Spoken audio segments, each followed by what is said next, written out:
Alana, Yes. Jaylo, Yes? we are starting this around 10 a.m. Mm-hmm. And it's been a very good morning so far. Yes, it has. What time did we go to sleep last night? Around 10:30? Close to that. I mean, I know that I fell asleep like between 10 and 10:30 after I was listening to my book. I was trying to watch some YouTube videos, but I was so tired that after we agreed to go to sleep, I think I was maybe up for 10 more minutes before I was out. And I didn't wake up at all last night. I slept straight through until around 5:30. I did too. I couldn't believe how early it was. I was so tired, and I slept pretty good too as well. It was awesome, babes. It was. I'm so glad you were able to do that. I know it's been a good week since I've had a really solid night of rest. And I knew that you were eventually going to get so tired that you were going to sleep anyway. Hopefully I'll be able to sleep well tonight and tomorrow night, but I think we're going to make that happen. Yeah, I think you'll be okay. Yes. I think you'll be okay. You just said something interesting. You've been getting back into reading. You started the process yesterday. Yeah, and the reason why I didn't read for a while is because I was having some problems with the app that I usually have, that I've used for a long time, because I lost the old version of it, and I was downloading the new version of this reading app, and it required me to download a newer version of Microsoft.NET Framework, which was really confusing to me because I shouldn't have had to do that. I should not have to do it. But there is a way that I can download books from the same website using a different software. And so that's what I did. I should have done that before, but I was like, nah, it's going to take a little bit longer. And So without blowing up your spot, yes. you have a relative visiting next weekend, so... Well, possibly. Possibly. Yes. It looks like a good chance, so we might not be doing any of these for a while, but we will get back to it. Mm-hmm. And we may release some special stuff on the feed. But well, we're gonna do another one tomorrow. I know, but you know what I mean. Yeah. It's not going to be like for a week like it has right, been. Right. Yeah, it's possible that I may be gone for at least a week and a half or 2 weeks. Yes. What I'm trying to allude to, though, is... Are you going to take any books with you if you end up going with this relative back to Seattle? For sure. Yeah, I'm probably going to be listening to it on the plane, the train. If most likely that we are going to take a train, and at night when I'm going to sleep, because I love listening to audiobooks. There's so many good ones out there too. Yeah, and I just got into continuing on with the Anne of Green Gables series from Lucy Maud Montgomery. It's really, really interesting. It's just interesting how people write back then, how they spoke back then. And it's kind of like you're transported into somewhere in the 1920s in Prince Edward Island, Canada. Yes. Or at least it's based on Prince Edward Island. Very nice, Jay Wool. Mm-hmm. Yesterday. Yes. We watched a couple episodes of Deep Space Nine, and it felt like one big story to me. It did. It certainly did. Do you want to talk a little bit about it, Alana? So, or do you want me to give the overview? Actually, you give the overview, and I'll chime in because I think you're much better at that than I am. So keep in mind, I was tired when we watched these, so I'm going to cover it like it was just one giant episode, because that's what it was to me. It starts off. And it's been about 3 months since Captain Sisko returned back to Earth after the death of Jadzia Dax. The wormhole, which was closed by Gul Dukat, it remains unopened. Worf is still mourning the death of his wife. Yes. And at one point, he goes into the bar, the fictional one, I should say nightclub, that Vic Fontaine sings in. It's a holosuite program, yes. pretty much. Yes. And he breaks up the place. We get the impression from Quark and Julian Bashir, because they go to check the situation out, that this is not the first time Vic has had issues with Worf. They send O'Brien to talk to him. O'Brien has some Klingon blood wine. We find out the next day that the reason Worf is upset is because he doesn't believe that Jadzia is going to Sto-vo-kor, which is Klingon heaven. Yes. Because she did not die an honorable death in battle. Right. She was killed. Right. Yes. The Klingons believe that sometimes you can dedicate a battle to somebody. Mm-hmm. So Bashir, O'Brien, and Quark decide that they're going to ask Martok to help out. Am I getting that right? They decided that they were going to... Yes, you're right. And so Martok has this battle that he wants Worf to take a part of. Yep. The three of his buddies, well, maybe Quark isn't so much close to him, but, his two Starfleet friends and a Ferengi who had a crush on Jadzia decide that they are going to go aboard the Klingon ship. Mm-hmm. While this is all going on, some interesting stuff is going on between the Federation and the Romulans. Oh, yes. Now, Colonel Kira. No, she's no longer a major, she's colonel. Mm-hmm. She's running things on DS9 while Ben Sisko is away. Yep. One day, she gets called in to see Admiral Ross, who informs her that the Romulans, our allies in the war, are going to have a presence on this Bajoran space station for the time being to help out with things. Kira's not really fond of this idea, but she agrees to go along with it nonetheless. She doesn't really have a choice, so good for her. Mm-hmm. She meets... Do you remember the Romulan leader's name? I don't remember her name. I think she's a senator, though. Yeah. She meets this Romulan senator, and they kind of get along, Kira and the senator. They're not like besties, but they're definitely not like best friends. No, but they kind of understand each other a little bit, right. So it seems. Yeah, and Kira thinks that she's different than any Romulan she's met, at least for the time being. Right. The senator asks Kira, listen, could you ask your government if it's okay if we set up a hospital base around the fourth moon of Bajor? That way we don't have to go all the way back to Romulus, and, our physiology is different. Mm-hmm. Kira doesn't really think about it. She agrees to the request. Mm-hmm. And the Romulan hospital gets approved. Now, another storyline that's going on has to do with Ben Sisko. Mm-hmm. Jaylo, we know that he's back on Earth. He's back on Earth. He's working at his father's restaurant. Playing a lot of piano. While he's playing the piano, which I had no idea, I'm guessing that he actually does. Because he is a musician, Avery Brooks. He's very good. Mm-hmm. His baseball, he sees his bass, he plays the piano, and his baseball falls off of the piano and onto the floor. And this triggers a vision. By the prophets. Of him digging something. His baseball's next to him, there's sand, and he sees this woman. And he knows right away that he has to find out who this woman is, because the prophets are trying to send him a message. Mm-hmm. He uses something that looks like an iPad to construct a picture of the woman's face. Yep. This is like the next day. And so Jake comes in and sees this, and he says, what are you doing? He's like, oh, I'm trying to find the woman. And he's like, hey, wait a minute. That's the same woman in the picture. And they look at the picture, and...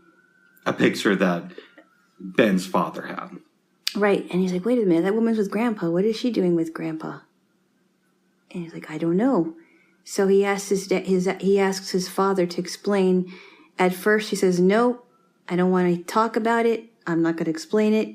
End of story. It's over. But Ben Sisko keeps pushing the issue. Mm-hmm.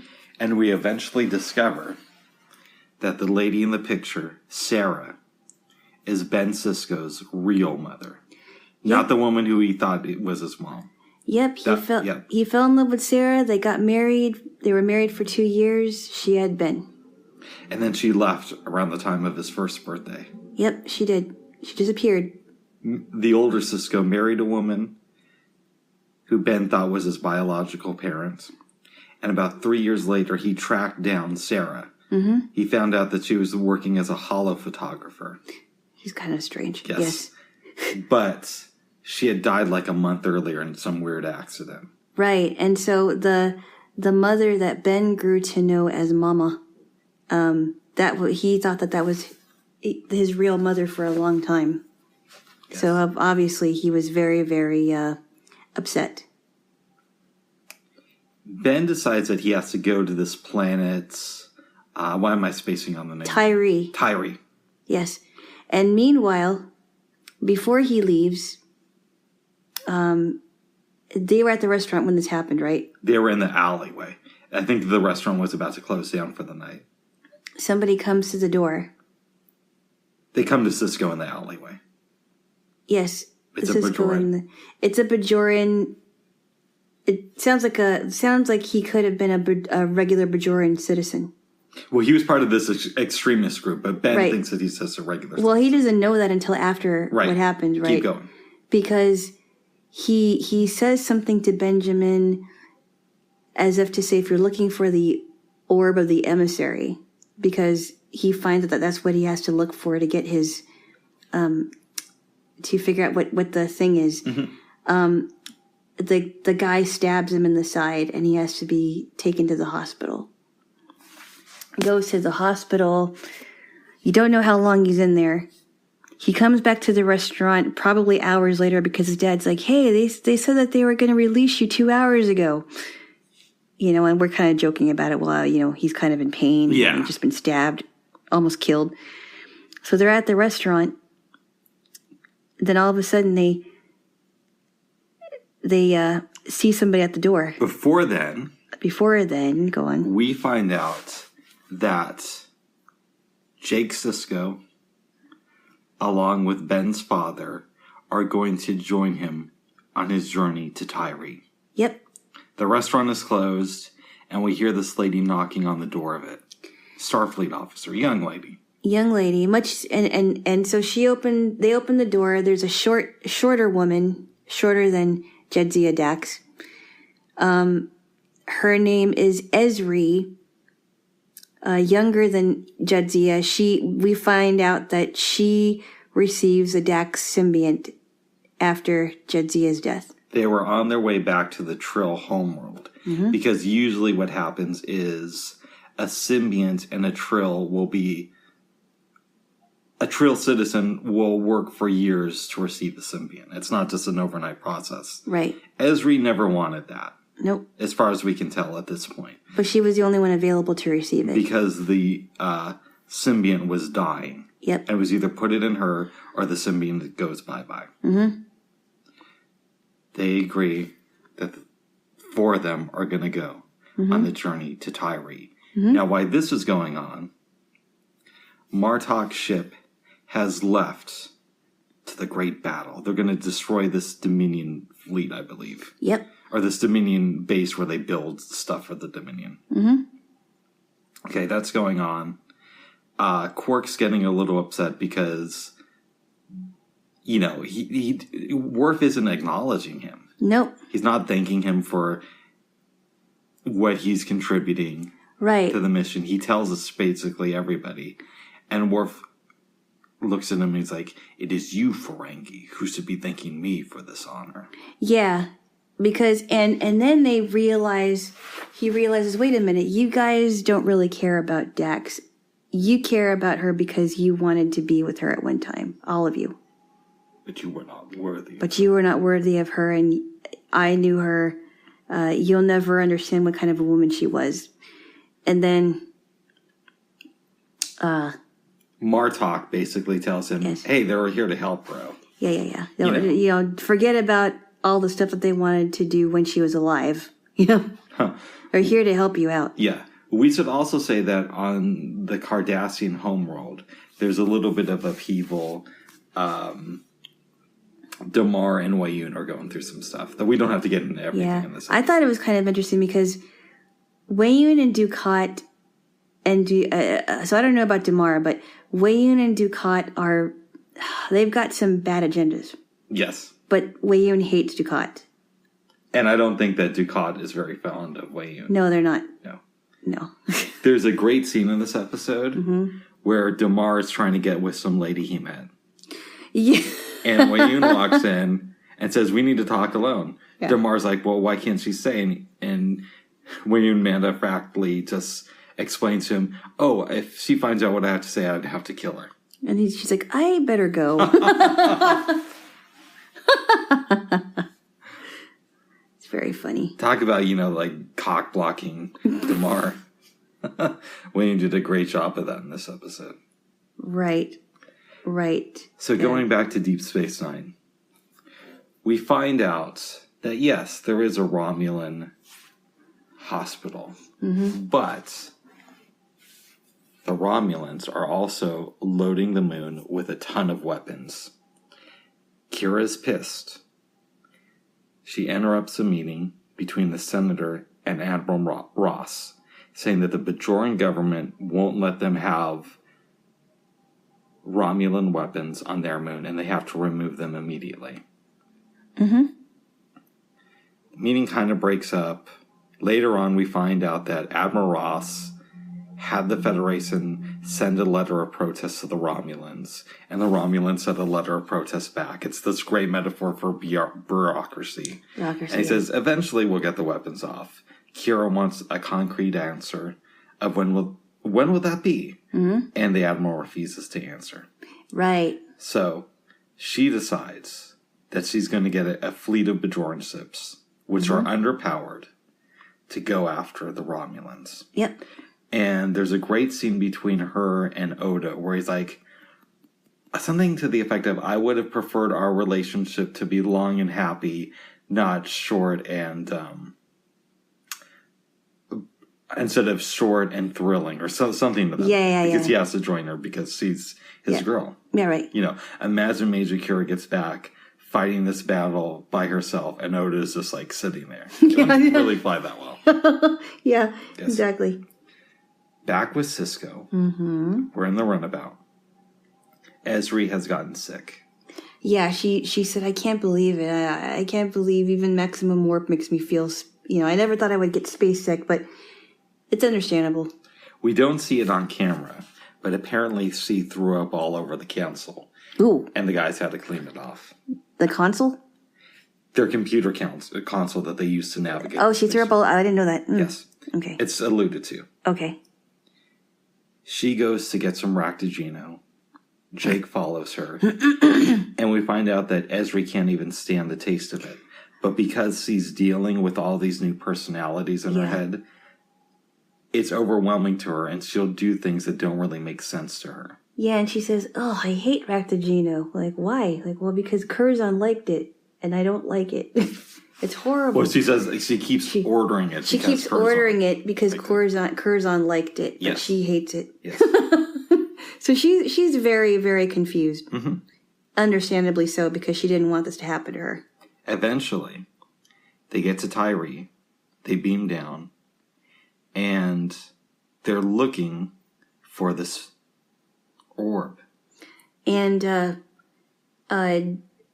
Jake is helping his grandpa because his grandpa is far behind. He's an old man. Esri and Cisco go to where he believes it is because he puts the ball. He takes the ball and puts it where he thinks it's supposed to be. What happens was they walk around for a long time. Yeah. Ben is holding his ball, kind of just playing with it in his hand, not really paying attention. Ezri's getting a little bit upset. So he grabs the ball out of his hand and throws it. And he decides that's the perfect spot. He takes a shovel, and eventually he finds the orb. He finds this box with the orb in it. Before he can open the box, some interesting stuff is going on DS9. Yes. Kira has now taken these battleships, which are very low level, but they're all she could get. She's with Odo, and they've headed to the fourth moon.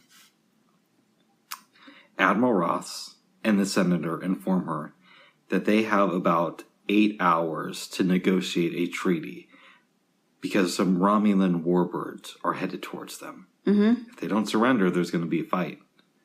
This is why Kira is such a badass bitch. She just says, no, we're not stopping. His words, not mine, by the way. Yes. We're going to hold... And I say that in the nicest way possible. I mean that as a compliment. Yes. You don't refer to your female friends like that? No. Okay. But if they were strong like Kira, I might. All right. And she's like, hey, we're not backing off. You guys are on the wrong. She ends communications. On the Klingon warship. Worf apologizes to his friends and said, Jadzia would often talk about you, and I was out of line, and all this stuff. Yes. They have to get very, very close to the sun to destroy this Dominion shipyard, I believe. Yep. Okay. Now let's go back to Sisko. Yes. He's looking at the orb. He's thinking about opening it. Jake tries to open it, and it gets thrown back. And then we see this flashback, and we see Benny Russell. You see Benny Russell. He's at this institution because apparently they think he's insane. Or whoever put him in there thinks he's insane. He's talking to this doctor who sounds a lot like Damar. Yes, he does. I think he probably even looks like him, right? No, because Damar is a Cardassian, and Cardassians look really weird. Okay, he does sound like Damar. Yes. And Benny Russell is still writing his DS9 story. He's writing the part about when the emissary, Ben Sisko, gets to the orb. Yeah, and he says... And his name is Dr. Wyckoff. And I should mention, because we forgot to mention, that before he had this flashback, he kept hearing something as to the effect of, Dr. Wyckoff, please report to the isolation ward. Yes. And he's like, I really hope that Dr. Wyckoff reports to the isolation ward. And they're like, okay, I'm sure he will, And so anyway, he's in the isolation ward. Benny Russell is. Yes. Dr. Wyckoff gives him something to scrub out his DS9 story. It's a pen, I think, right? No, it's like a mop or something. Oh, okay. Yeah. So he's asking, he's trying to make him erase his words. But Benny Russell beats up Dr. Wyckoff, writes a story. Yep. Sisko opens the orb, which in turns opens the wormhole. And sends the thing that Dukat sent in there out of it. And then he sees the face of that woman in the picture. She's a prophet. She's a prophet. Finds out that she is not just the face of Sarah, but she made it so that she would give birth to Ben. The emissary. And so he realizes that his birth was chosen and that she didn't love his father. Right. But that's less interesting. Less interesting than the fact that his birth was chosen. Yeah. Anyways, she loved his gumbo, though. Right. Yes. Right, his gumbo. Okay. Kira is ready to fight. The Romulan warbirds are 2 hours early. And finally, she gets a communication from Admiral Ross. I told the senator, either you remove the weapons or we will. Yep.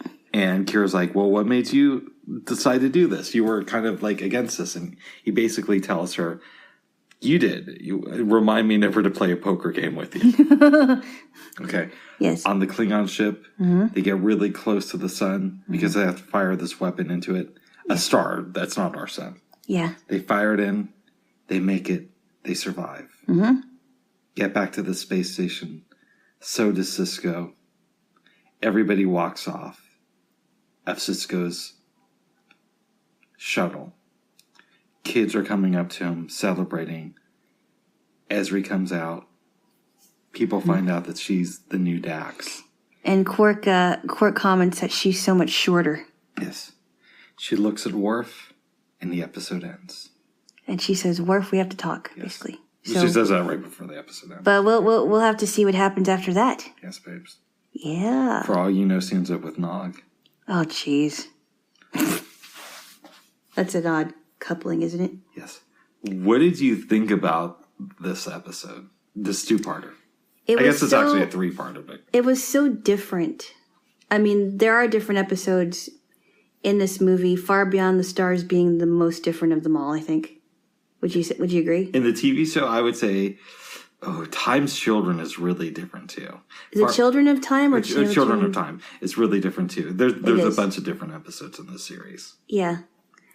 But this is interesting because not only are we still getting used to the fact that Jadzia is no longer there, and also how Worf is dealing with that, how Ben is dealing with what he has to figure out on Earth, and before he gets back to DS9. But we also have to. We also are introduced to the new Trill who has a Dax symbiont. And was only there for a year. Because only there for a year. It's the last season of DS9. Right, only there for a year. I think it would have been better, as I've said, if Jadzia was gone in the 5th season. And then you had 2 more seasons to get to know Ezri. But that's just my thoughts on that. Ezri seems like a very nice person, but still very confused and still very, very new at this. A little bit spacey. A little bit spacey, yes. And spacek. Yes. Yeah. That's why I would make a terrible astronaut. Yes, babe, you would. Yes. What does this episode say about loyalty? Because you have Ben Sisko, who gets his son and father to go along with him. Mm-hmm.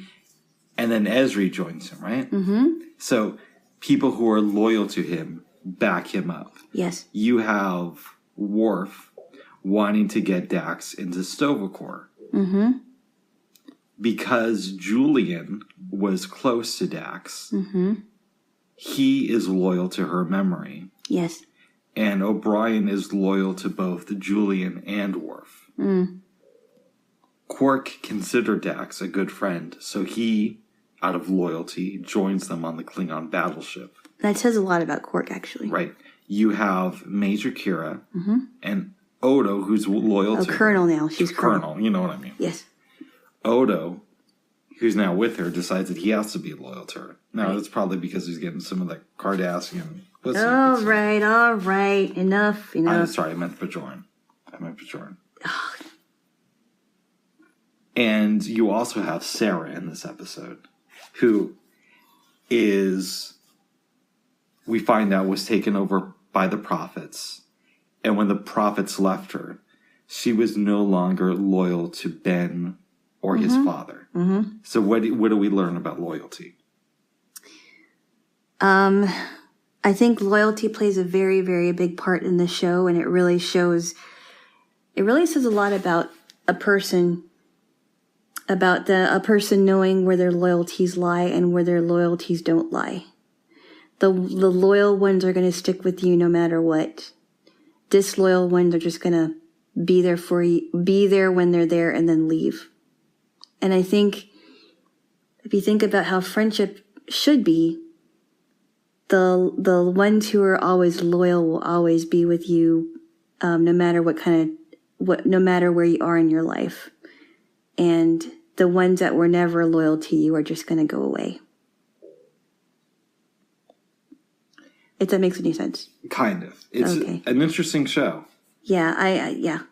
But it really shows what kind of a character some of these characters have because of how loyal they are to their friends.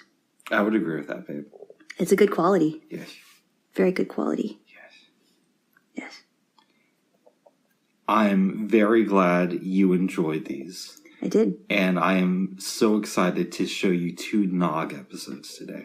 I'm excited too because Nog has really, really grown. It's so interesting to see him grow. You're going to see some interesting stuff today, babes. Uh-oh. That's all I got to say. Oh. Yes. Okay. Yes. Yeah. People who know the show could probably guess what we're going to watch, but it's going to be fun. Well, don't give it away, all right? No, Jay. Well, what are you doing there, babes? I'm getting some oil. Okay. For me. Nice. You like using that tea tree oil? Yes, I like using different kinds of oils, but tea tree oil is really good for a lot of things. Yes, yes. Last night for dinner, Yes. we did something simple, but still very filling. Oh, yes, it was very good. I told you earlier this week, why don't we make a kale salad? And I agreed. Yes. It was really good, too. How did you feel about the process of making it? Because you were having some difficulty at the beginning. I was having a little bit of difficulty, because I was working with a lot of kale. I thought I got the wrong kale. You did. So I wanted you to get the big leaves, and you got like the baby kale. Yeah, but I got the same. So I thought, I wasn't sure what you were talking about, because I did type in big kale, and it just came out like, it came out with the in my searches, it came out with what I bought before, and I thought that's what you meant. But anyway, it was okay. It turned out really good. Yes. Yeah. We put tomato, avocado in it. Alana made some dressing. I put some. We put some cucumber in there. I made a dressing with olive oil, lemon juice, A little bit of salt. Some garlic. Yeah, it was really good too. Yeah. And we also put some dried cranberries in there, just a handful. It gave it a really good flavor. I thought this was a great salad, babe. Yeah, it was really good. Very filling. Yes, it was very, very filling. I only had one bowl, but he ate two. It was good. It was really good. I might make that again this week. I bet you that would taste good over some quinoa. Mmm. You know what other vegetable I do like? It kind of reminds me of cabbage, but I haven't had it much, and I like watercress. I don't think I've eaten a lot of watercress. It's good. It's a good leafy vegetable. And the last time I ate it, this was when I was back in Hawaii. This was like in 2008. And I went to this party, and I had a really good dinner. And part of my dinner, I had some nice watercress. It's really good. Good leafy green, I believe. As long as we're on the subject of food,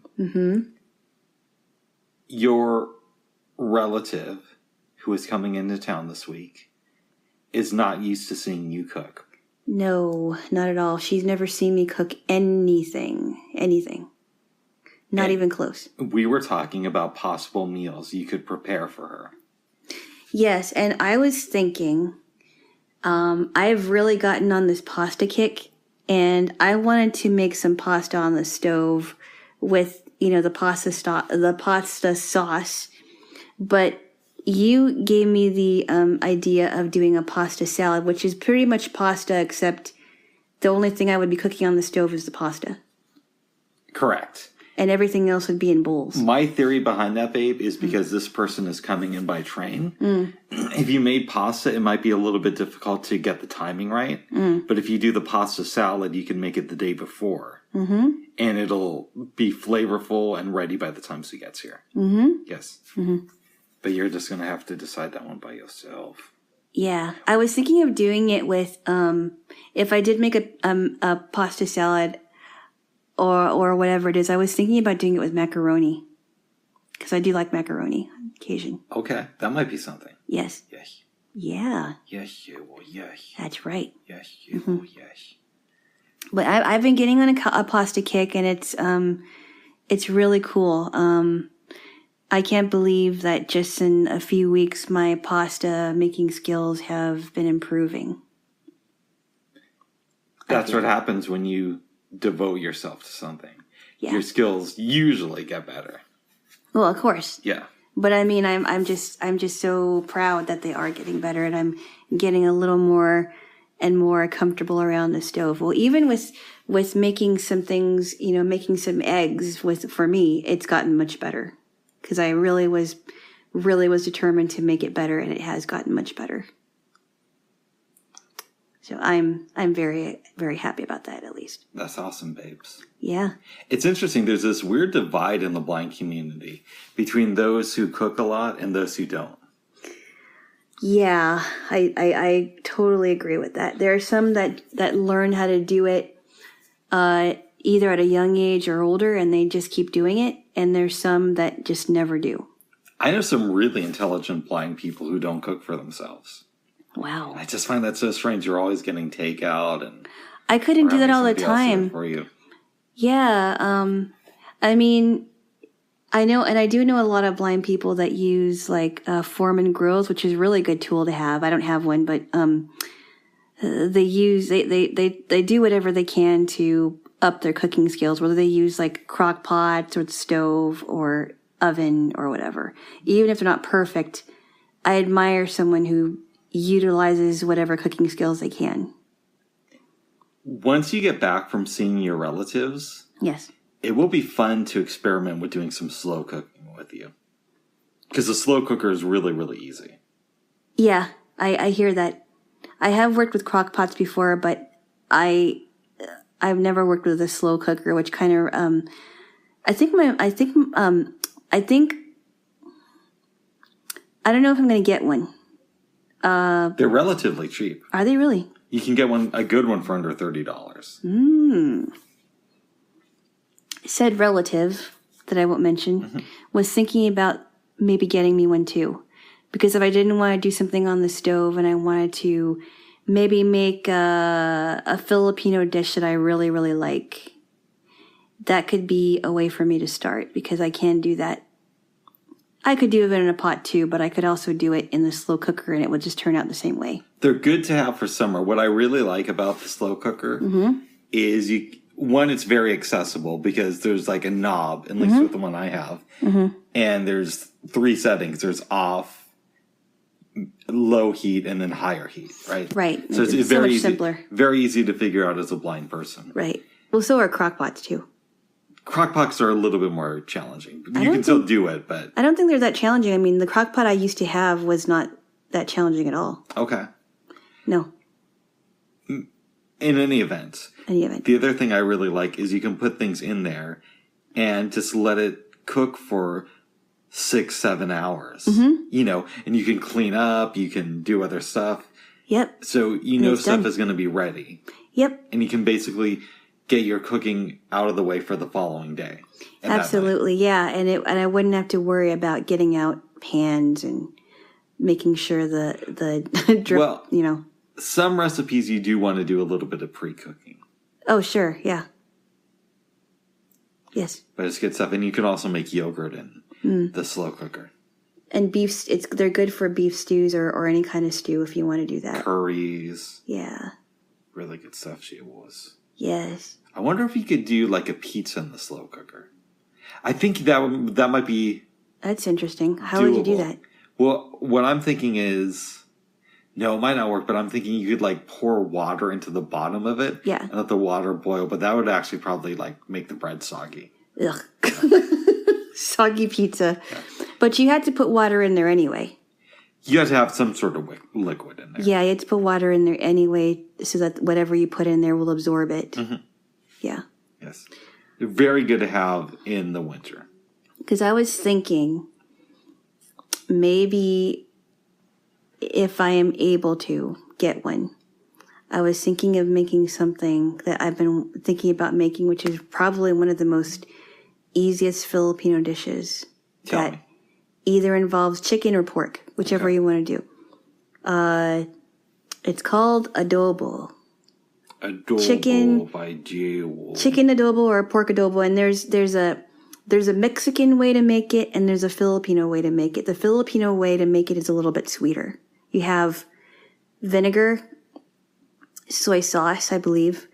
I think you put a little bit of sugar in it, if I'm not mistaken, and you put some bay leaves and peppercorns. And you boil the chicken, and once all that stuff is on the chicken and the sauces, because it has like a little bit of a sauce on it, it goes so good over rice.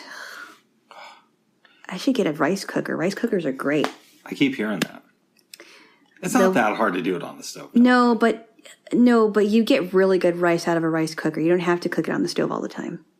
I mean, all you got to do is take out the basket from the rice cooker, put the rice in there, however many cups, wash it 3 times by hand, then you put the basket in there and wait till it's cooked. And you get perfectly cooked rice. I'm telling you, a lot of Filipinos have rice cookers. You can tell. Huh. You can tell a Filipino household if there's a rice cooker. Nice. We like our rice. Yes. We like our rice. Big in Asian food. No matter how we try to stay away from it, we just can't get away from it. It's like deep within the Asian culture. Yeah, it is. It's very we just have a love affair with rice. It's just no matter what it is. I've known Filipino people, Filipino people, Koreans, Vietnamese people, Indians, and all of them seem to like rice. We love our rice. Yes. Doesn't matter what Asian culture, Asian person you talk to. We love our rice. I'm sure there are some Asian people who hate rice, but I have not met any. I haven't either, and we like it. We like it sticky. Yes. We love it nice and sticky and soft. Yes. Mm. We could also do a barley stew. We haven't done that yet. Is barley good in a stew? Yeah, you use the pearl barley. Really, really good. I've never bought pearl barley. Does it have like a weird texture or like a interesting taste to it, or? It tastes really good, actually. Really? And it's cheap, too. You can find it usually in stores. You'll find it in the section where you find the bags of rice and like the garbanzo beans bagged up. Okay. And other beans, too. But yeah, you'll find it in that section. It's like $1 for a bag of pearl barley. Wow. But most people just don't know how to cook with it because they just don't. They're not experienced with it. Okay. But I make a pretty good barley stew. But how do you cook it? You just kind of like boil it. So what we would do is, I don't want to get into the specifics here, but we cook it a little bit on the stovetop just to get the process started. And then we'd throw it in the slow cooker with other ingredients. And it kind of takes on the flavors of what you cook it with. So we'd cook it with a nice stock, some garlic. Yes. We'd have a lot of celery, some tomatoes. So I know that you're not Other stuff. using. Potatoes. I know that right now you're not eating any meat, obviously, but Right.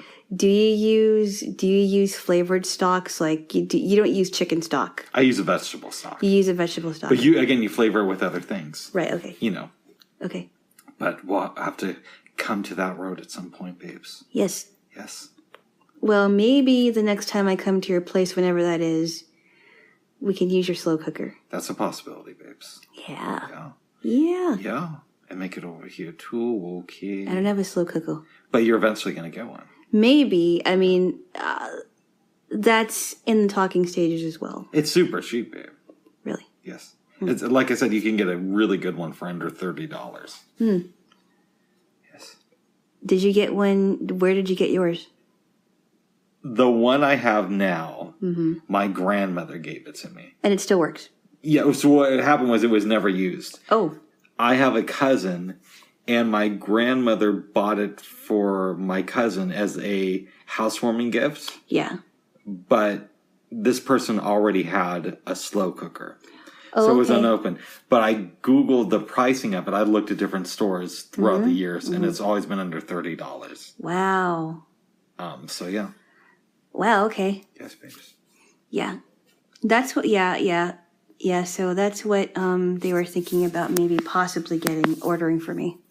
That'd be good. There's a few things I need to get ordered, but yeah, it might be good, you know. I think so, It Jaylo. might be good. Could you make pasta in a slow cooker? You know what? I never have, but I've heard it's possible. I'm not quite sure how because it seems like the noodles would get too soggy. Yeah. But I've seen the people have done it online. I'm just not sure how it's turned out. Yeah. Now, I have made pasta in a crock pot before. Yes, you can. I believe you can do that, yes. And that's come out pretty good. Okay. And how did that work? Did you put it on low heat or? No, I put it on high, and instead of cooking it for 11 minutes, I cooked it for like 2 or 3 minutes. Oh, okay. Oh, I see. I see, because it was a different kind of temperature. Yes. Yeah, because they get hot. The heat gets pretty hot pretty quickly. Correct. Okay. Yes. I see. Yes. We'll have to see about that, Jaylo. Yeah. Yes, you will. Yes. Well, crock pot or slow cooker, am willing to use either one. Yes. Well, I know that the Instapot has both features on it. Really? But they're less accessible for blind people, so it's kind of hard to navigate. Why come you have one? Because I like to cook. I like to use a lot of different tools in the kitchen. Oh, okay, I see. Okay. Yes. Okay. What was the last time you cooked in your, what was the last thing that you cooked in your Instapot? I think I used the slow cooker function for yogurt not that long ago. Okay, well. Yeah. Interesting. No, I'm sorry. I made a cheesecake earlier this summer. Oh, okay, yeah. Okay, cool. Yeah. But you usually make your cheesecakes in your food processor. I make the filling for the cheesecake in the food processor. Oh, I see. But when I actually cook it, it's in the Instapot. Oh, interesting. Okay. Mm-hmm. Okay. All right. And sometimes you can just let it sit in the fridge. Yes. But yeah. Yeah. It's good stuff, babes. Yeah, so it forms into this glorious cheesecake. Oh, yes, you will. Oh, yeah. I might have to do cheesecake when you're away. Oh, when I come back, I want to eat some of your cheesecake. Okay, we might be able to arrange that, Jaylo. Yay. Yeah. All right, Jaylo. Yes. You showed me a Richard Dreyfuss film last night. I did, and you know what? I haven't watched it in so long, and I forgot how good it was. Called Stand By Me. Yes, which was based on a short story by Stephen King, which I didn't realize it until you mentioned it. I think the story is called The Body. Okay. Yes. Yeah. Stand By Me. Yes. Tell me about this movie. So it's about these 4 kids. This is around the time that it was the summer before they entered junior high. In around 1959. And around 1959 where things were much different. And the main character was Gordy, played by Will Wheaton. A young Wesley Cresser. Right. Who was on TNG, right? Yes. Okay. I have no idea who that is. I didn't really like his character that much on TNG. But not that memorable. He's memorable, but he's not that good. He's more memorable as Gordy. He was more like... I'll talk about him some other time, but I didn't really like the character Wesley Crusher. Okay. One of those kids who's like too smart. It's like, come on, dude. You gotta do something. You gotta do something foolish once in a while, right? Yeah. Anyway, I digress. So the main plot of the story is about Gordy. He's dealing with the death of his older brother, Denny. Played by Jean Cusack. Right, and he was this great football player that I think was in high school. Yes. He was in high school, and I think he died in like this really horrible... I don't think they ever say how he died. Does he? Do they? I don't think so. Or maybe not. Okay, it's but we know that he died about 4 months before this. He died 4 months before. We're not sure how he died. I thought he died in an accident, but maybe I was wrong. His parents have not gotten over it, obviously, because it's just 4 months. Oh, I remember how he died, babe. What? He was working with a rice cooker, and he got addicted to eating rice. And eventually, he just overate because he's making all this rice. Okay, that's a weird way to die, but no, that's not right. Okay, keep going. It might have been an accident. I don't remember. I mean, it was a long time since I watched it. Anyway. But we watched it last night. Yes. Keep going. So his parents obviously have not gotten over it because he just died 4 months before. His room, his brother's room is still the way it was. All these football trophies and pictures. His gorgeous girlfriend, whatever. His dad gives him a hat that used to be his brother's hat. And no. No, what? Would you interrupt me? Sorry. Okay, his dad gives him a hat. Go on. His dad does not give him a hat. Well, didn't he? I interrupted you. Well, he got... Well, okay, so... Do you want me to tell you what happened? Yes, go ahead. Okay. I wouldn't have interrupted you if you weren't factually. She just did it so abruptly. Sorry, because that's not what happened in the movie, babe. Well, you could have said, excuse me, can I interject? Okay, let's try this again. Jay, let's start with his dad gives him a hat. Okay, his dad does not give him a hat, but he gets a hat. Excuse me, may I interject? Yes. He's looking for something, and his dad says, okay, it's in your dead brother's room. He goes up to get it. While Will Wheaton is in the room, he has this flashback, in the flashback, John Cusack and him are on the bed, and Cusack puts his good luck hat on the younger brother and says, "This is now yours." Oh, okay. Okay, so I was under the impression that his dad gave him the hat. Okay, I was completely wrong about that. When he's leaving the room, yeah, Will Wheaton's dad comes up to the room. Well, see, you forgot to mention that. What? That was a flashback, so I didn't know. What? I mentioned it just now. I know. But that's why I didn't know that was a flashback. But anyway, okay, so his brother gives him his good luck hat there. Keep going, Jeeps. And then his father mentioned something like, why can't you get friends that were just like your brother? Why can't you get good friends like good friends like your brother? You know what I meant. Sorry, okay, keep going. Would you stop? Okay, sorry. I'll let you take the lead. Well, I don't have to take all the lead. You can chime in. Just be a little. I think what you need right now is a quick kiss. No. Yeah, come on, quick kiss. No. Yeah, come on, quick kiss. Okay. Yeah, come on, quick kiss. Yeah, come on, quick kiss. I love you, Jace. Keep going. You gonna be good now? I'm always good. Keep going. Okay. So his dad says, why don't you get good friends like your brother? And he said, well, they are good friends. He's like, yeah, but they're a bunch of thieves, pretty much. They're bad news. They're delinquents. You shouldn't be around them. And he just doesn't like his friends. Well, I know I'm skipping around because I have to get to the main plot. That's all right. The main plot is that there's this kid named Ray Brower who has been missing for a while. Don't know where he is. Somewhere in the plot, there are these 4 older kids, and I'll could you say a little bit something about them? They're assholes. They come around. To give you an example about these kids, one of them is the older brother of Chris, who is Will Wheaton's friend. Yes. They're walking down the street one day, just shooting a gun. Mm-hmm. And the older kids come by, and they steal... What was homeboy's name in the movie? Will Wheaton's name? They steal Gordy's hat. Gordy's hat. And that's his brother's hat. Yeah. And the other friend pushes Chris down to the ground. Yeah. So I don't like these kids. Well, I never liked these kids from the beginning, especially, and I think it's worth mentioning before we get to the other kids. It's worth mentioning that these older kids, they're idiots, very, very stupid. They're talking about Ray Brower, and they're trying to figure out how to get the body, how to get to the body. And they're trying to run... I think they're trying to do it so that the cops don't know or something like that. I don't remember.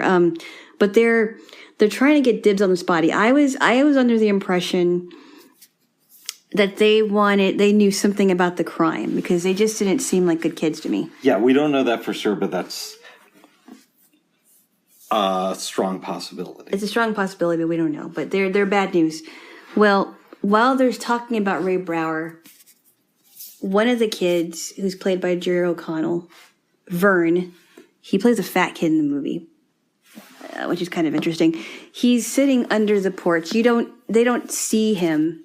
We do. You do, right? Yes. He's sitting under the porch and he's listening to this, and he's probably thinking, that's interesting.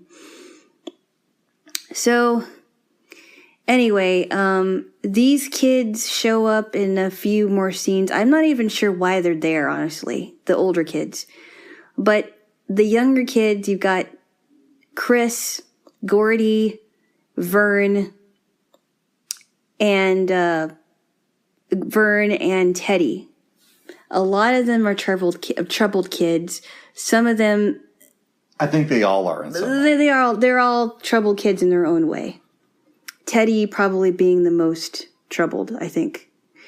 They decide that they want to find this body. They want to find Ray Brower. And they concoct a plan to tell their parents, hey, I can tell my parents, so I think they're trying to figure out, well, how are we going to do this without making it seem like we're like we're going to go and spend time by ourselves trying to figure this out. And they said, okay, well, I'm going to say that I'm going to stay at such and such's house and we're going to go to the horse races. And they're trying to concoct this plan to tell their parents because I guess it's at that time you can get away with it and your parents won't know. What they planned to do was to camp out there for a weekend, for a weekend. And they want to go to, what river was that called? I forgot the name of the river, but it's a long way away, which is why they need the time because they have to walk to it. Right. None of them drive yet. They're only like 12. And they have to get food and things to keep them sustained. But they don't even realize it until they're on their journey. And they have like $2.50 between them. Right. $2.50. But this is also based back in the 50s where a nickel could buy you like a 747. Supposedly. Supposedly, yeah. Allegedly, according to me. Right, according to you. Yes. So they're trying to figure this out. And they want to get to this river because they believe that that's close to where this body is. They don't know how to get it. So they run into a whole bunch of things. Will Wheaton's character, Gordy, goes to this convenience store and buys a whole bunch of food because they ran out of food. And all the shopkeeper could talk about was his brother. His brother playing football and how, that his brother, it was a shame that his brother died and everything. On their journey, they also run into this like really, really nosy neighbor with a really crazy dog that the neighbor wants to sick on them. And he's saying things like, I know you kids. You guys have rotten fathers, or one of the fathers. He's particularly bashing River Phoenix's dad. He's bashing Teddy's dad, and even Teddy was really upset, even though his dad was a lowlife. And he's crying, and his friends are saying, well, he doesn't know anything about your dad. He's just a rotten guy. He doesn't know anything about your dad. Don't worry about him. You're fine. And the guy was one of those like really nosy neighbors that was not really practicing what he preached and everything like that. And so they kind of leave him and the dog. Teddy was about ready to kill him after he mentioned his dad. They left that one. And then what else do? They smoked cigarettes. They tell stories around the campfire. They made s'mores and told stories around the campfire. They ask each other questions about life. They ask each other what kind of animal is Goofy. He's clearly a dog. Yes, he's a dog. Woof, woof. Woof, woof. Yeah, I like Goofy. Yes. Anyway. But moving the plot along, they eventually find the body. They do find the body. It's like under a bush, right? I believe so. Yes. They find the river and yes. Oh, yeah. Will Wheaton had some... Okay. So before, on their way to the river, or was it that same river? They have to make this like stick thing to get across this creek. They end up falling in the river. They come out, they're kind of roughhousing, and they get like a whole bunch of leeches on them. It's this really disgusting episode. Or not episode, but a disgusting scene. It's really gross. But Will Wheaton had an experience with what we believe, or what I choose to believe, is a female leech. Alana, keep going. Ugh. Gross. Maybe we'll leave that part to your imagination. It's gross. Anyway, so eventually they find the body. And they're thinking, oh, this is a real kid. We found the body. And they decide to get a bunch of branches to make a stretcher for this body. And Gordy's looking at this body. And he's thinking about his brother. And he also had dreams about his brother during their camp out. And he was saying, why, he asked his friend Chris, why did my brother have to die? And he's trying to grapple with it. The two other kids are trying to do whatever they could to treat the body with dignity because he was a kid that wasn't that much older than him. And And so Chris was trying to comfort his friend Gordy because Gordy believed that his father hated him. He loved his brother more, and he hated him because he didn't do what his brother was doing. And Chris was saying, you know what? You're going to be fine. You're going to be a writer someday. You know, you're going to do well for yourself. Don't worry about it. You're going to be really good. And he was basically looking out for his friend Gordy. Meanwhile, those stupid older kids come back, and they're trying to get dibs on the body. Ace is the leader. I don't remember if Ace was Chris's older brother or not. I don't think so. I could be wrong, though, because I was really, really out of it yesterday from sleep deprivation. Well, anyway, Ace was threatening to kill them if they didn't give them the body. If they stayed, they would kill them. If they left, they wouldn't kill them, but they still wanted the body. Well, Chris takes out the gun that he found, shoots a warning shot in the air. Chris does? May I interject? Yes, he does. May I interject? What? Gordy has the gun. Okay, I'm sorry. Gordy has the gun, but he's basically ready to kill Ace. Yes. It's implied that it's possible that he runs out of ammo, but I heard something in the movie that made it sound like that, but again, I wasn't in the best frame of mind yesterday, so I told Alana it sounds like he ran out of ammo. He may not have. Yeah, right. He fires a warning shot, doesn't hit anybody. I thought somebody was hit, and basically says, "No, I'm going to kill you," and I'm going to kill you. So when he's pointing the gun at the blonde-haired dude after he gave the first shot, he does something that to me it made it sound like it ran out of ammo. Yeah. But I'm also not a gun person either, so it could have been that he was cocking the gun back. And I wasn't too sure about what was going on with why. So Gordy and Ace had an exchange.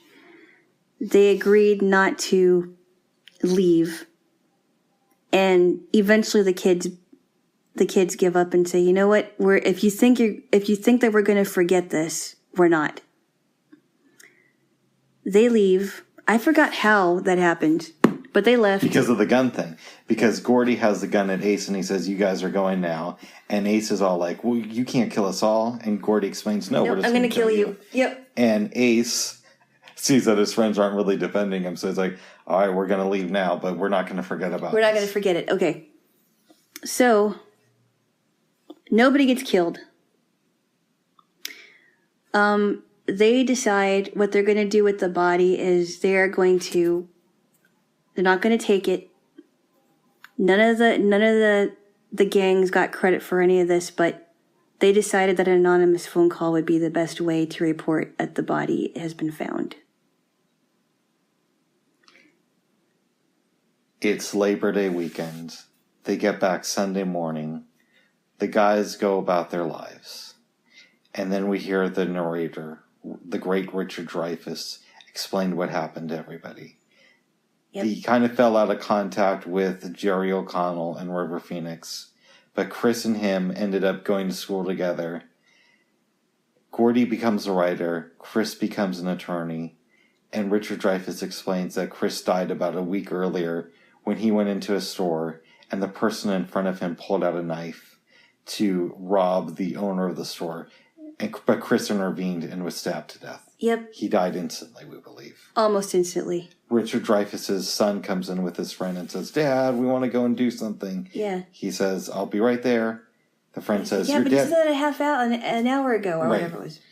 A half hour ago, I believe. Half hour ago. It's like, okay, I'll be there in a minute. But, yeah, and so he's like, okay. He types in something in his computer about Chris is the best friend I ever have. Yeah. Shuts it down and then leaves. Yep. What did you think, Jaylo? I forgot how good this movie was. This was surprisingly well done. I forgot how heavy it was. It wasn't as heavy as some of the other movies that we watched together, but it was pretty heavy for 12-year-olds, which probably may have been a reason why it may have had an R rating or a PG-13 rating. I think. I don't know. This is the first time I've seen it from beginning to end. Yeah. I've seen clips of it throughout the years, but yeah, I never watched it this way. I enjoy this film a lot. So let me ask you a question. Mm-hmm. I know you're not with them all the time, but you have nieces and a nephew. Yeah. Do you think that, and I'm bringing that up for a reason, do you think that they make films like this for kids these days? Not for kids. I don't know. That's a good question. I mean, I don't know if my nieces and nephew would appreciate a movie like this, or maybe they would. Why don't you think they would? Do you think it's because it's a different time? Possibly, but you never know. I mean, a lot of kids are getting into, or even adults are getting into really older movies, and they're appreciating them more. But I don't know. It's possible that they may appreciate a movie like this when they get older.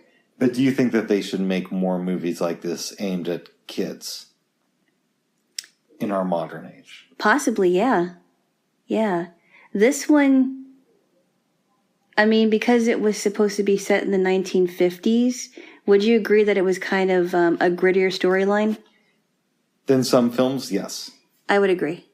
But it also, I think a movie like this teaches kids about, in some ways, about character and humanizing someone who died, not denigrating the dead.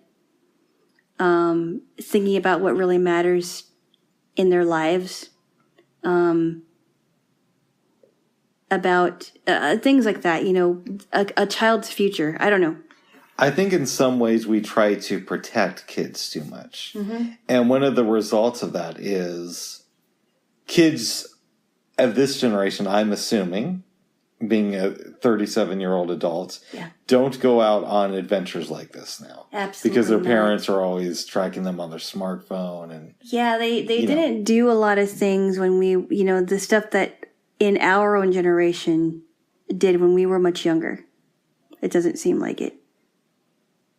So that makes it more problematic to make a film like this now. Probably. But I think we need reminders that kids used to go outside and have adventures. That's why I want to show you a movie that I think is like one of the most adventurous movies when I was a kid watching. And you have not seen The Goonies, which I'm really surprised. No, I've not seen it, and I'm from Oregon. It's a great movie. Such a great movie.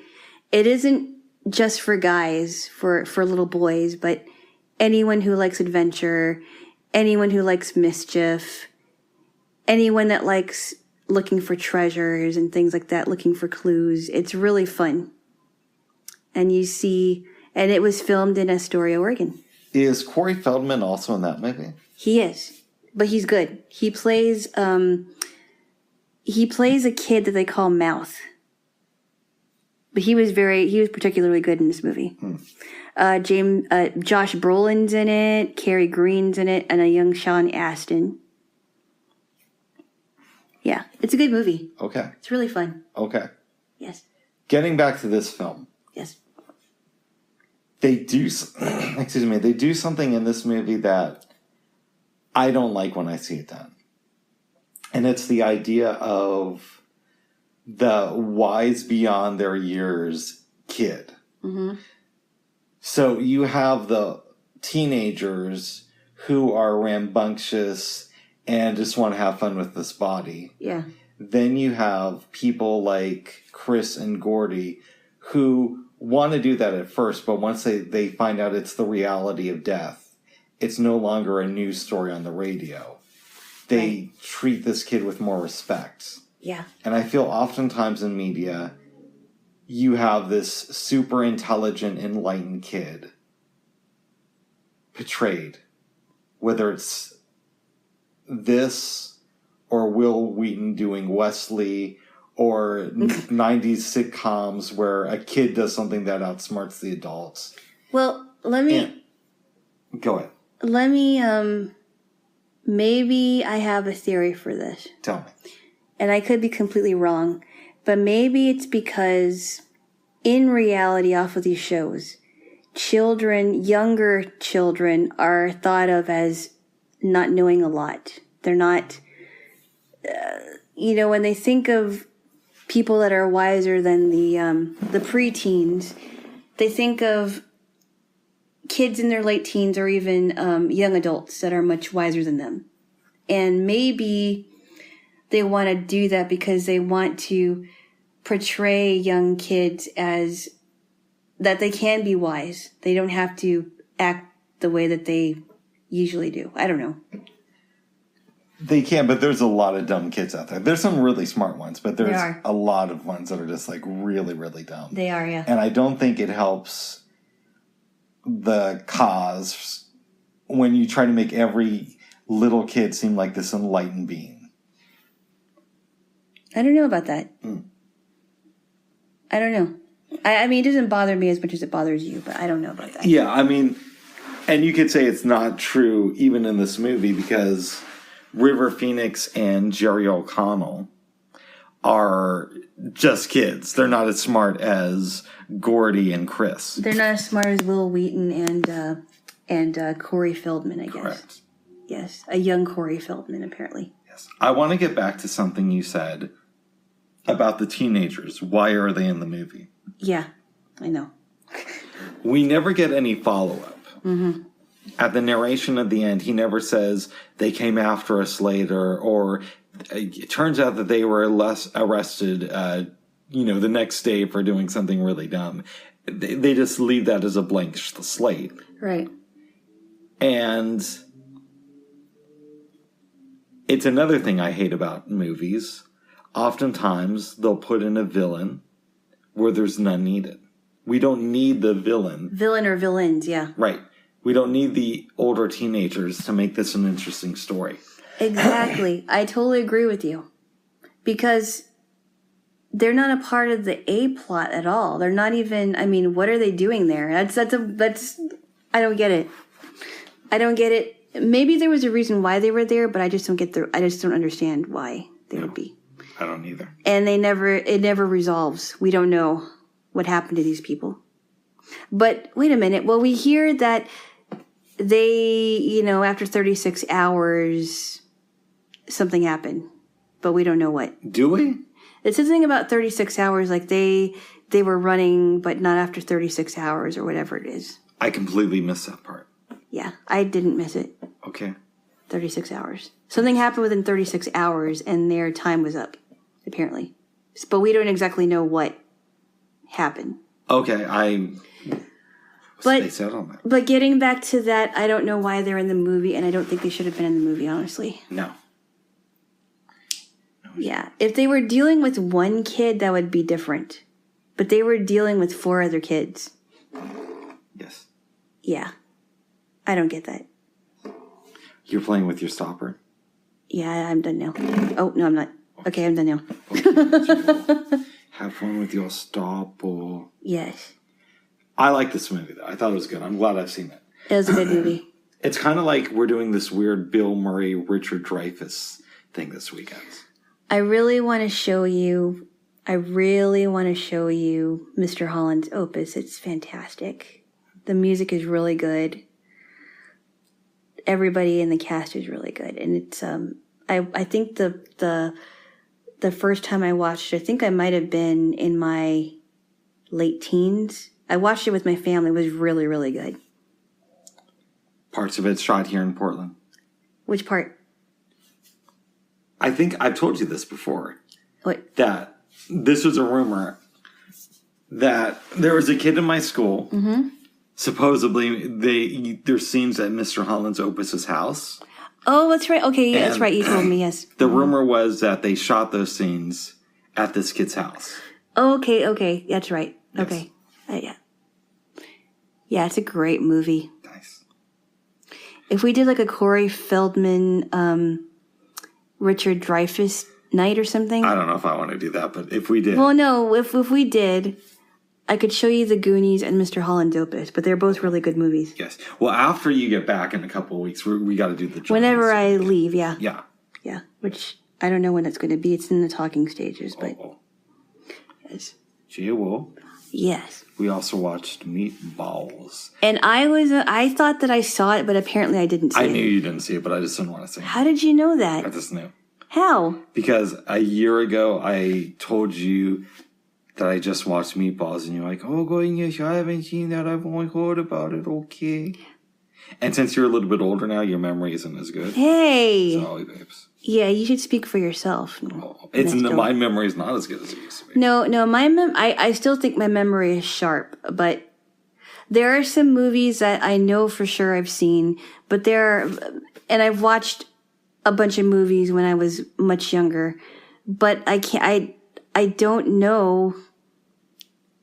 I wouldn't know unless someone actually said, oh, this movie is Meatballs or this movie is such and such. And I thought I watched it because I was thinking of a different camp movie, but I was wrong. I didn't watch it.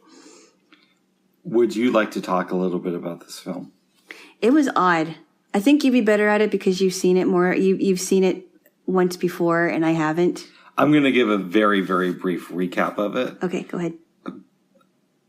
Just so, Yeah. keep it on the level. Yes. Okay, it starts out, we're following these kids come into this camp. And the head camp counselor is played by Bill Murray. The guy who owns this camp is named Morty. Mm-hmm. Bill Murray gets to give announcements every morning. We see the kids come in. We see the counselors. Part of the reason I'm giving an overview that's going to be a little bit quicker is there's so many characters. It's a lot of characters. Yeah, I'd rather say less and let people discover way too many characters. Than me having to remember like every single one. But I'll give you the brief overview.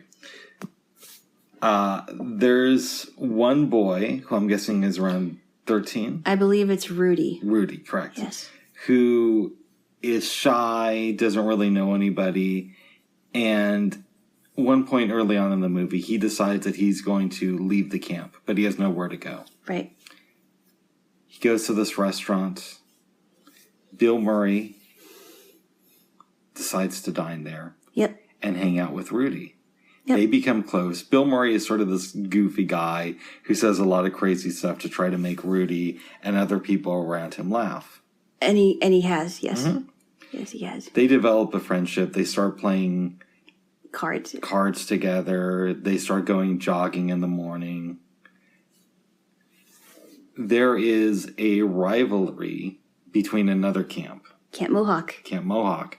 Where you have to pay $1,000 a week to send your child there. Yeesh. Yes. It's like a ritzy camp, apparently. Mm-hmm.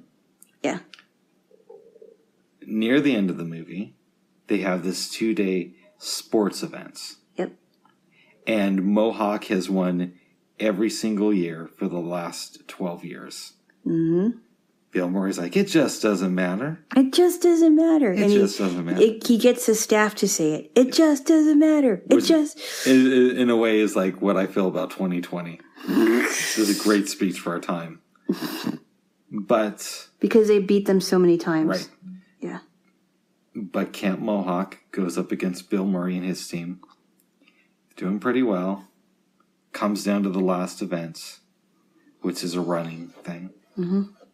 Bill Murray selects Rudy to go up against one of the Mohawk campers. And he was saying that Rudy is short enough. Yes, because the other kid is like 3 or 4 years older than him. That he can duck under these trees. Yep. And all this stuff. Yo, Woody the Wabbit. Yes.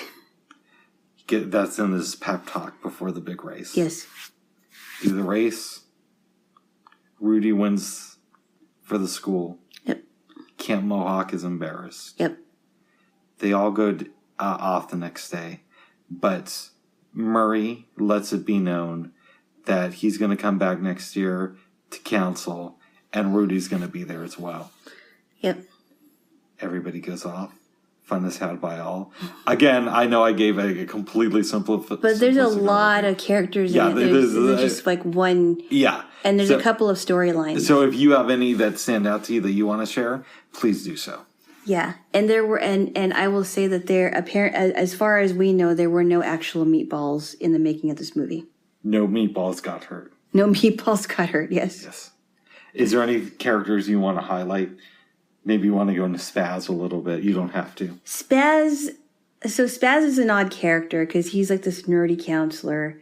And it was mentioned in the movie that he's like over-sexual and I think that was something Bill Murray made up to him. yeah. Because he hasn't been with any girls at all. It seems like it has. Near the first day, near the beginning of the movie, when all the counselors are meeting, Bill Murray's talking to this lady. He points at Spaz and he says, he's a really ladies' man.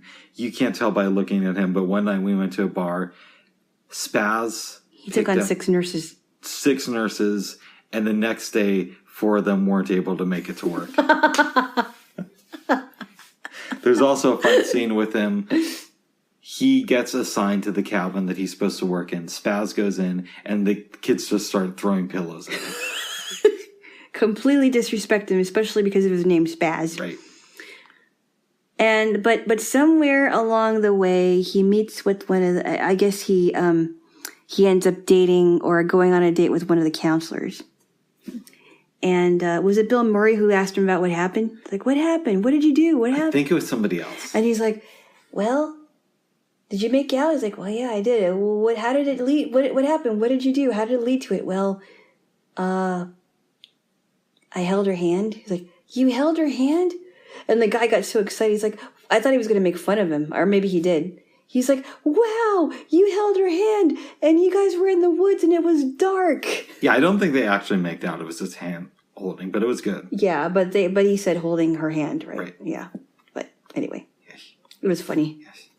Spaz was an interesting character. Yes. Yes. And then there was another one named Roxanne. Roxanne.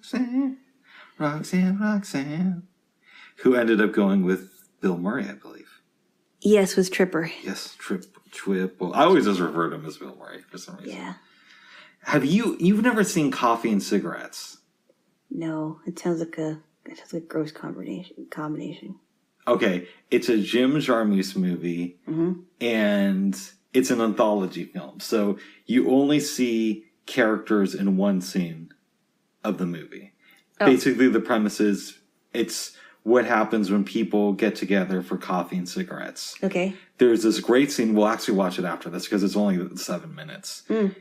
It's with Bill Murray and RZA and GZA from the Wu-Tang Clan. And they just keep calling, what's up, Bill Murray? You're here working at the restaurant, Bill Murray? Really, really good scene. But when I call Bill Murray, now I think of RZA. Okay. Yeah. That's Anyways, interesting. Back to Meatballs. Meatballs. Yes. What did you think of this movie overall? There's a lot of funny things in it. It was hard to keep track of everybody. That's the only one criticism I had. But there was a lot of funny stuff in it. And you said that it was okay that they didn't feature a lot of kids in it, right? I did, because there's always so many people that you can't tell everybody's story. And there's a lot of extras.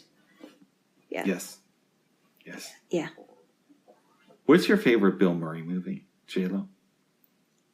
Well, one of them now is Rushmore. Good choice. And I know that you didn't think much of Lost in Translation, but I liked it. I didn't hate it.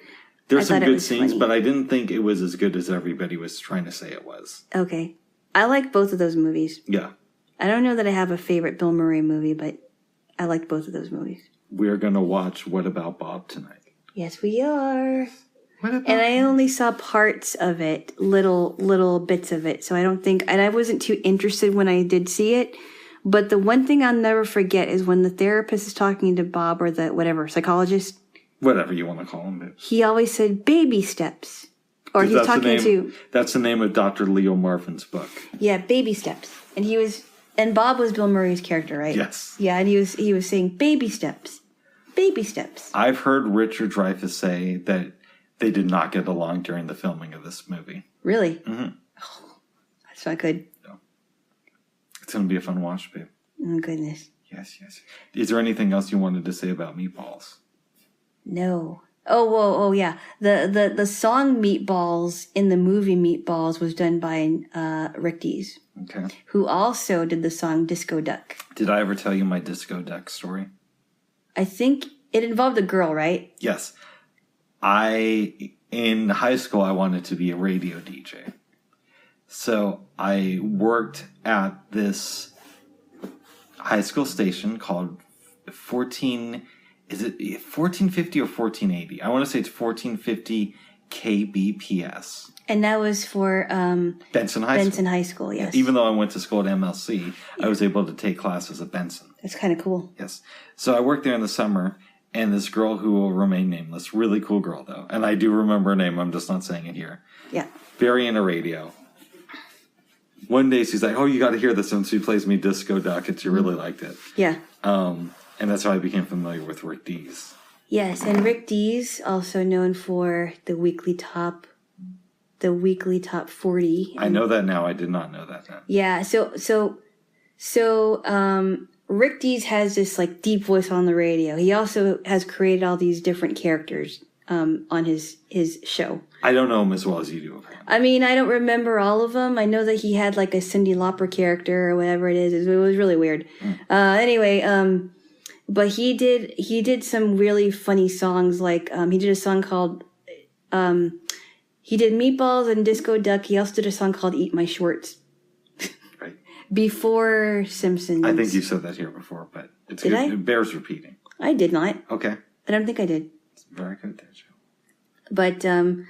But of course his recording voice when he sings is different than his DJ voice, which you said that it's probably because he didn't have his harmonizer on. That's my assumption. When he was outside of his DJ gig. I'm guessing. Yes.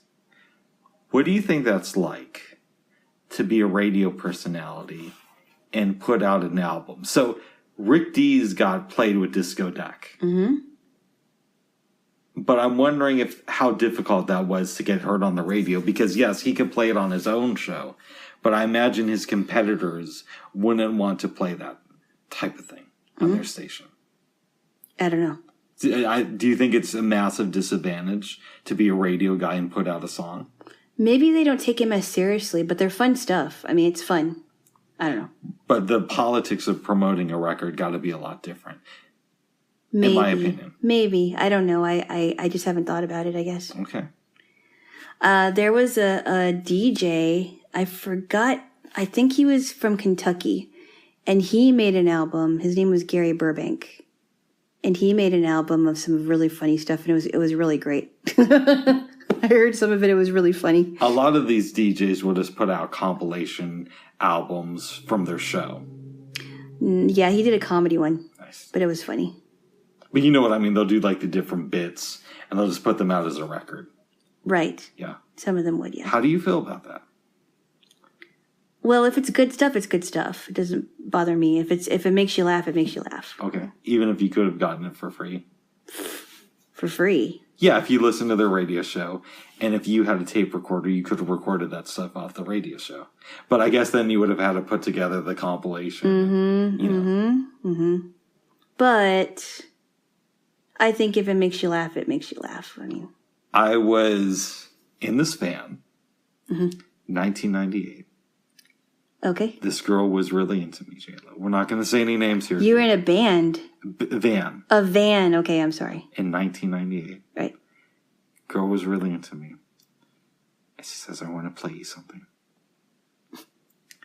It was a bit from a local radio station here. I think it was Z100. Oh, actually, Z100 is no longer local. I think it's a national.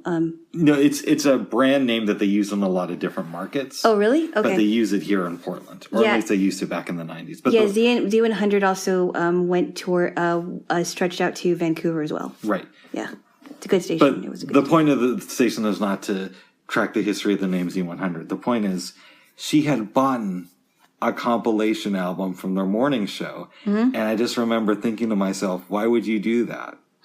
If you like the show, you could have just recorded it and had a copy and not had to pay the money. That makes a little bit of, I think I kind of understand that, because back then, you could get a radio with a tape deck and record off of that. Exactly. If you had a blank tape. I mean, that's true. You could have done that.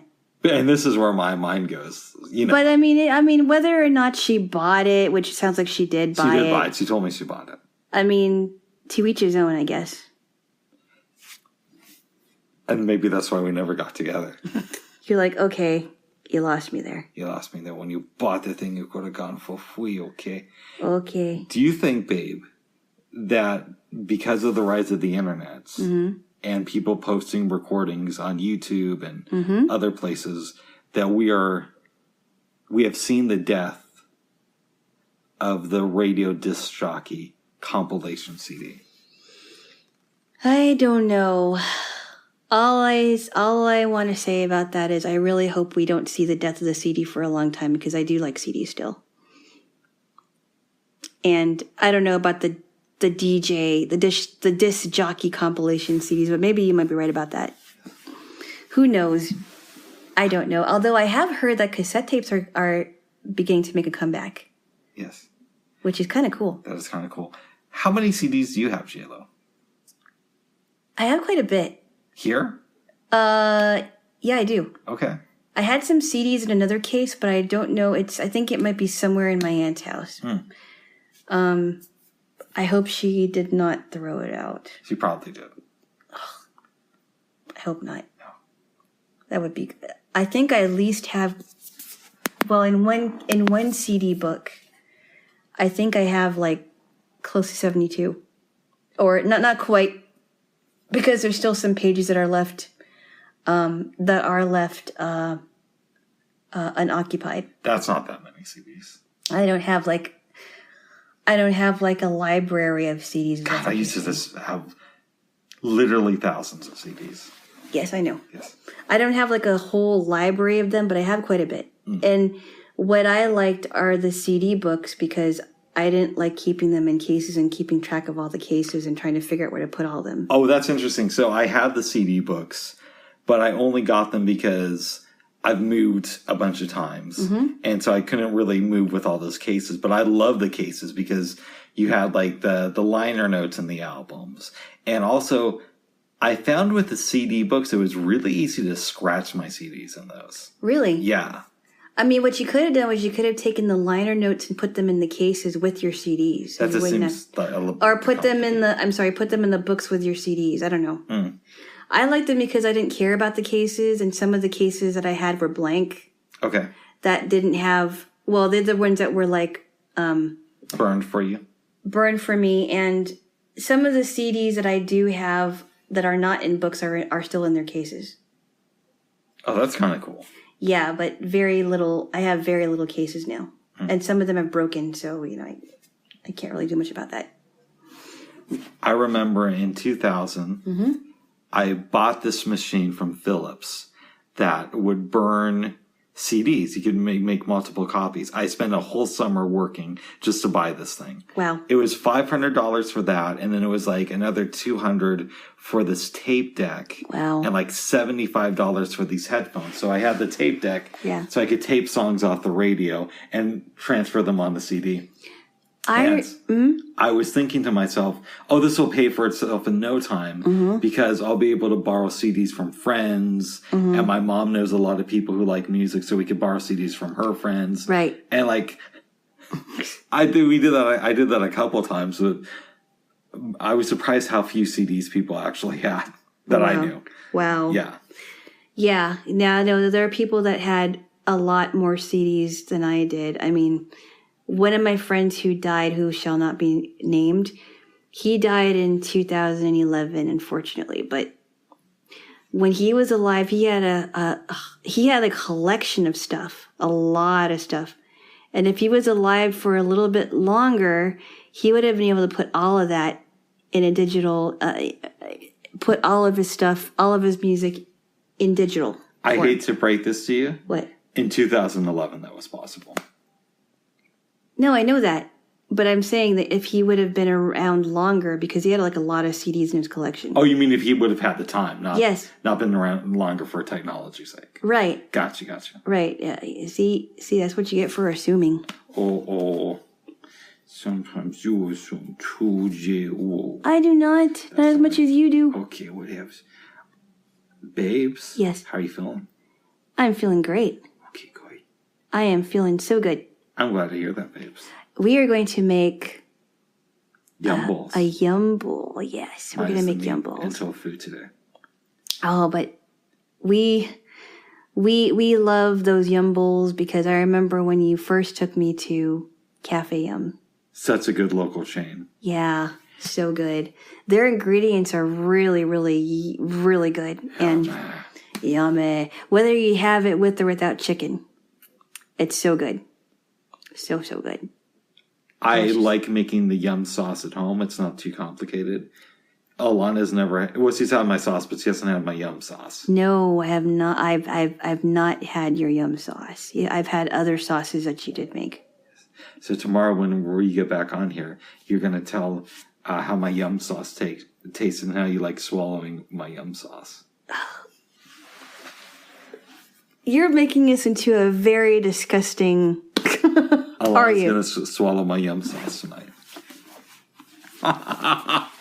Don't tickle me! Don't tickle me! Let me rephrase what he meant by that. We are going to make yum bowls, and he's going to put yum sauce on it, and it's going to be good. So he's gonna have my yum sauce all over her dinner. Alana, don't tickle me, babes. Tell me. You asked for that one, okay? What ifs, babes? What ifs? Can I get a kiss for that? Yes. Why? Because I need a kiss. That was very suggestive. Give me a kiss, babe. Please. Come on. After this? All right. Well, you can give me a kiss after this, too. Oh, yeah. Okay, so yum sauce, good for yum bowls. Yes. Nothing else. Jaylo, Yes. you also bought some ice cream for me. And you. No, not just for you. And I said and you. Okay.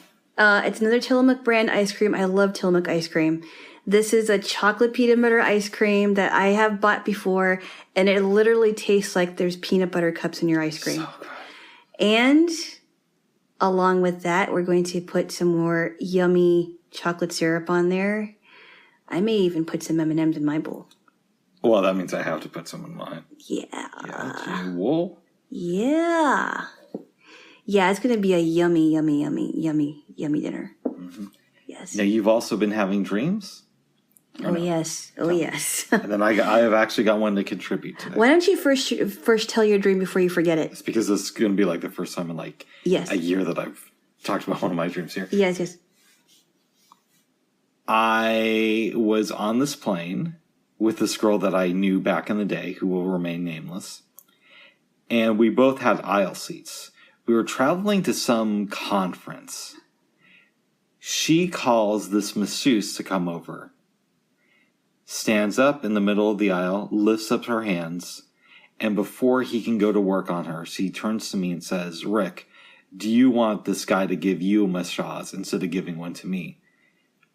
I respond by saying I'm not really interested in that type of thing. She replies with, "Oh, come on, it's great. You know, he can massage your armpits. He can do all this great stuff." Armpits? Yes. I refuse the offer. Fast forward, we're in a hotel room together. She starts talking about the plane. As she does, I relive. You never told me about the hotel room. No. Let me keep going, babe. Okay. As she I know it's a dream. Go on. brings up the plane, I start reliving the earlier part of the dream with her giving narration about what was really going on. Yes. She wanted me to take advantage of the masseuse because her mother was watching. And she was upset because her mother had cancer on her memory gland. And I know that a memory gland probably isn't a thing, but this is a dream. She had a cancerous tumor on her memory gland. The doctors can't remove the tumor for some reason, but it's also like non-deadly. She's not going to die of it. She's just going to die with it. And then I woke up. Huh. Let me ask you a question without giving too much away, because I know at some time you had interaction with this girl. Go ahead. Did you after you woke up from your dream, was there ever a time when she would talk to you about said relative? Her mom would mother. come up once in a while, yeah. But did she mention anything about sicknesses? In relation to her mom, no. Okay. Yeah. But she talked about her mom quite a bit. Yes. Okay. I know that her mom was pregnant at one point because she gave birth to the girl. But Obviously. I don't know if you'd call that a sickness or not. No. I mean, like, was she ever talking about anyone, like her mother or anyone in her family, sick? Not to the best of my recollection. Okay. Did she particularly have a good relationship with her mother? Was it frustrating? No, it was horrible. I think most women have bad relationships with their mom. Yeah, but most women is a general statement. I know that there are women whose mothers can get under their skin, but there are women that do have a good relationship with their mothers. I don't think it's most women. Most guys have a bad relationship with their dad, and most women have a bad relationship with their mom. I think it's a general statement. I said most, not all. I think the reason... Yeah, but when you're saying most, I think the reason for that, babe, is if you're a woman and you have a male child, yeah, you're looking at your baby and you're not thinking, this person is here to replace me one day. But the dad looks at that male child of, this kid's going to replace me one day. And if you're a woman and you have a daughter, the dad looks at that daughter like, oh, she's great, she's cute, she's wonderful. And the mom looks at her daughter and thinks, she's here to replace me one day. She's my competition. I have a different theory about that. Now, I will say this. There are some mothers who think that way. But that's why I think... But hold on. I wasn't finished. I heard you speak. Just a minute. No, but that's why I think that mothers do better with male children and dads generally do better with female children. It's because there's not the competition. Not all the time. I know, but generally. Go ahead. But I think, here's a theory. Yes, there are parents who think that way, and it's horrible to think that your child is replacing you. But I also think that there are parents who think that I want my child to carry on my legacy when I'm gone. And so, like, for example, if a father starts a family business, maybe he wants his son to be in the family business to carry on his legacy when he leaves. Or if a mother is a really good cook and baker, she will pass down her recipes to her daughter because she wants to be good in the kitchen. She wants her to be good in the kitchen. Things like that. I mean, I think a lot of parents want, if they're good parents, I think that they would want their children, and some children don't follow in their footsteps, but generally speaking, they would want their children to carry on their legacy. So that's the way. That's how I see it. Okay, fair enough. Not every parent is, oh, my child's going to replace me. They're horrible children, and I don't want them to be my competition. I don't think every parent thinks that. I think most do, but that's my opinion. Most is a general term. Okay. Not every parent thinks the way you do. That's true, but I don't have kids. What? Well. What? That's what you get when you that's what you get when cynicism takes over. Oh. Jaylo. Cynicism isn't necessarily a good quality. Go on. Did you have any dreams last night or no? I did not, but I have to tell you and all our listeners about the 2 dreams I had. Actually, I had a dream in the afternoon when I took my nap, and I also had another dream earlier this week. But let's start with the one that I had earlier this week, and then I'll go to the one yesterday. Tell me if I told that one. It was the one about the dance. Actually, no, I did. Tell that one. Okay. Tell me about what happened yesterday afternoon. Okay, so I won't tell you the one earlier, but I'll tell you the one yesterday. So we took a nap for like 2 hours. Much needed, actually. Yes. Apparently, I did need it too. Yes. I had this weird dream that I was in some kind of like a community center. I was talking to this guy. I think he may have been either the director of it or a staff member or whatever. He seemed like a nice guy. I don't even know what his name is. We're walking around the center, and then he says, "Do you need to go to the bathroom?" I said, "Yeah, I think I should." And so there's this recessed hallway. You know what I'm talking about? Those kind of like hidden hallways. Mm-hmm. There's like a couple of doors. One of the doors happens to be the bathroom. It's like this bathroom with like one stall. It smelled pretty bad in there. The floor was wet. Then I hear someone snoring in the stall, and I also hear a machine going on.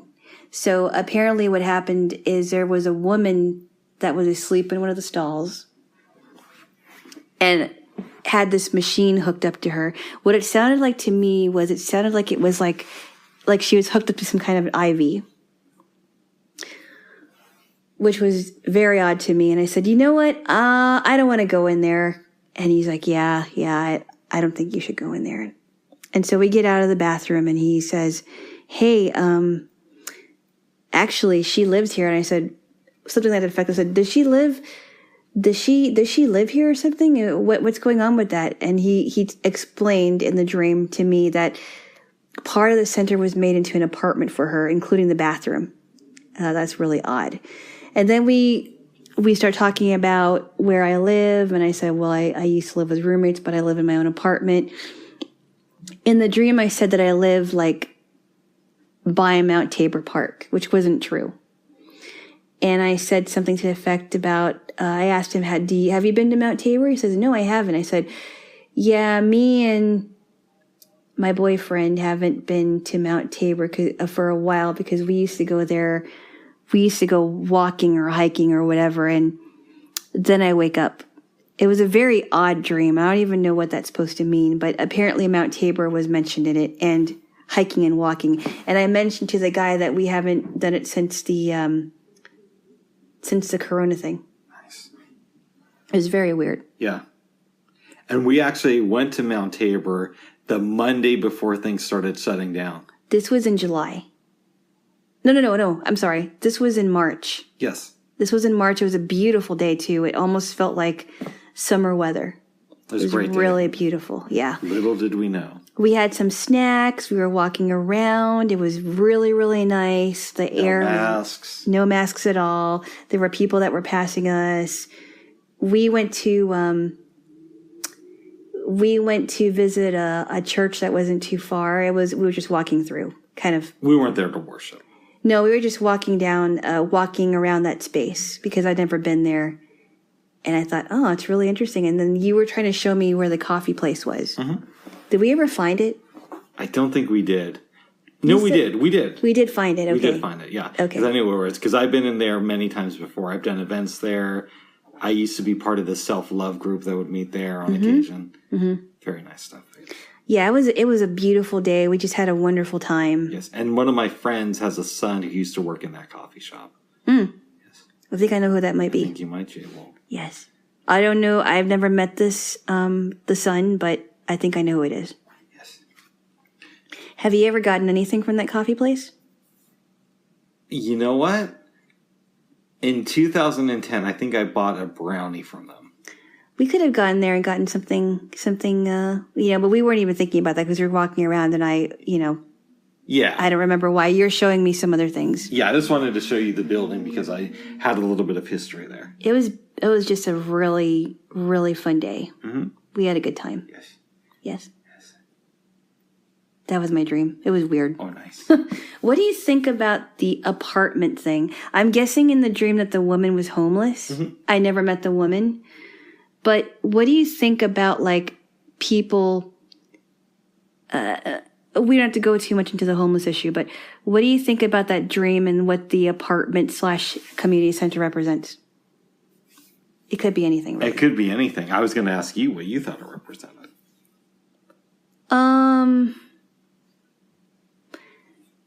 I don't know. I don't know what it represents. I don't even know why I even dreamed about it. I wasn't even thinking about community centers, but community centers are is not a place for people to live. No. It's just a place for communities for the community in general to take classes, swim in the pool, go to the gym, whatever it is. Like a YMCA type of thing. But the fact that they gave this lady a place to live, I thought, okay, that's interesting. I don't know what it's supposed to say, really. It's just a weird dream. Yeah. Maybe there should be a sitcom about that. About what? A lady moves into the bathroom of this community center, and it's about all the people she meets. Yeah. We could call it Shit in Her Place. No. We could call it Bathroom Buddies. No. I like Bathroom Buddies. Well, okay, so I remember watching the show, and I think it was one of those things that is like a reenactment show called Untold Stories of the ER. And I remember watching an episode where this lady goes into the bathroom, and I think she's like cleaning out the bathroom, and she notices that there was a tile missing. And she looks, and it's like in the ceiling, okay? And she looks, and she finds out later on that there was a person living there. That's crazy. Isn't that weird? Yeah. Of all the places you could live, in the bathroom, yeah. Yeah. But there was a person living there. It was really weird. Nice. Yeah. Alana? Yes. Is there anything else you want to say? No, not at all. I think it's time to maybe wrap this up. Yes. Watch some DS9 about Nog. Maybe a little bit of snacks. Yep, make out the whole thing. Yeah. Yeah. So let's do a kiss to end this.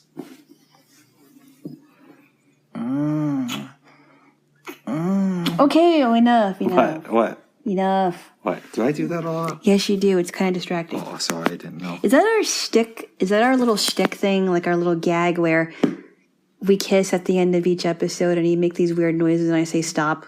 It is. We could always change it around, though. No, maybe that makes people laugh. I don't know. Yes. Any other things you want to say? I'm very excited about dinner, and I'm also very excited about showing a movie that I picked out, which is called Welcome Home, Roxy Carmichael. Very nice, babes. It's very good. Good. Yes. I don't have anything to say. I don't either. Yes. So let's go watch some DS9, or let's go eat some snacks. Yeah. And then watch DS9. All right. All right. Till next time, Jaylo. Till next time, happy Saturday. Happy Saturday. Bye-bye. Bye-bye.